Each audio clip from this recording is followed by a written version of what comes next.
We're introducing a new family of breakthrough chips and bringing them to the world's best pro laptop, MacBook Pro. Well, the last big tech event of the year just happened, and this one was all about the Mac. We got new MacBook Pros, new Apple Silicon with these M3 chips, and even an update to the iMac. Let's get into it.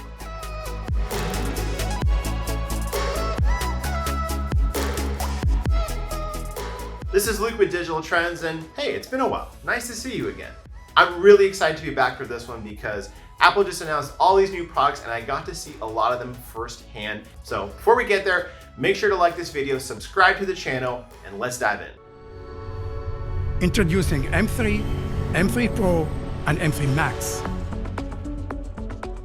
So this event really was all about the M3, and Apple is doing something a little different this time with the announcement and rollout of these chips because we're seeing the entire breadth of the line, at least as far as it comes to laptops. We got the M3, the M3 Pro, and the M3 Max. The M3 Ultra, of course, will probably be announced at some future point, but we're getting these three chips all available on these new MacBook Pros. Performance really is the name of the game here because these are being built on that 3nm technology coming to these M3 chips that should provide a more significant uptick in performance over the previous generation. The other new thing is that Apple has a 14-inch MacBook Pro with the M3, and this is going to replace entirely that dusty old 13-inch MacBook Pro, which is no longer going to be sold.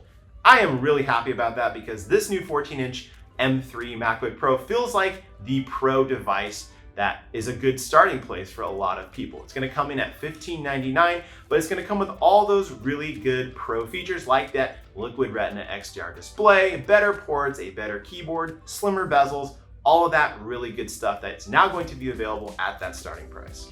The only exception is that you don't have access to the brand new colorway with that entry-level 14-inch MacBook Pro. And yes, there is a new color. It is this space black colorway that's coming just to the M3 Pro and M3 Max models, and I got to see it in person. It looks great. It has a brand new anodized finish that isn't just another layer of coating on top. This is a completely different chemistry that's being used for the build and finish of this aluminum, and it feels and looks really, really nice. No, it's not a complete black, but I think what you're getting is a better overall, really dark, nice, professional looking color for these new MacBook Pros. I loved it. But getting back to performance, because that's really what this is all about here. You're getting up to a 16-core CPU and up to a 40-core GPU available in that M3 Max configuration. But don't get too hung up on the core counts, because really it's the cores themselves that have been redesigned to be way, way more efficient. In fact, the M3 cores, Apple says, can do the same amount of performance as the M1 cores at 30% of the power draw. That's a pretty big deal. You're still getting that same 22 hours of claimed battery life from all of these MacBook Pros. And look, Apple got into a lot of the quick comparisons between different models, and they can spout out these performance numbers as much as they want, but I got to see some of these actual capabilities in person in a few different examples. Now, the most impressive thing we saw in terms of performance was the game Lies of P being played on a 14-inch M3 MacBook Pro. That's the base configuration. It was playing at around 65 frames per second with Metal FX upscaling turned on and with game mode turned on. But that is really smooth performance for this, again, entry-level MacBook Pro with none of the extra GPU cores. And the key to this performance being so good is not actually just the cores themselves, but these new GPU features that Apple is announcing, the biggest one being dynamic caching. Now, we don't know all the details about this dynamic caching. Apple really didn't say much about it, but we do know it's an industry-first capability that's just on the M3, and it's allowing the system to tap a lot more power out of that GPU. Result being better frame rates and better GPU rendering in general. Another example they showed that really demonstrated this was in Cinema 4D, where they had a full 3D scene with lots of different assets in it, and they're able to move around the lights in real time and see that real-time preview, which really was impressive. Of course, we don't yet have these exact performance numbers for what we were seeing in this demo compared to the M2 yet. Of course, we'll get to that with reviews when they come, but it was impressive to see this stuff in real life and seeing that dynamic caching in particular working hard. I know there was a lot of talk coming into this event about how much Apple was going to invest in Mac gaming. And while this wasn't quite that big landmark announcement, clearly Apple is building the infrastructure for its GPUs by putting in these new features, which also include hardware accelerated mesh shading and ray tracing. We knew these ones were coming, but they are a big deal for ensuring that the Mac is a platform that can handle AAA games in the future. And since we got that game porting toolkit back at WWDC,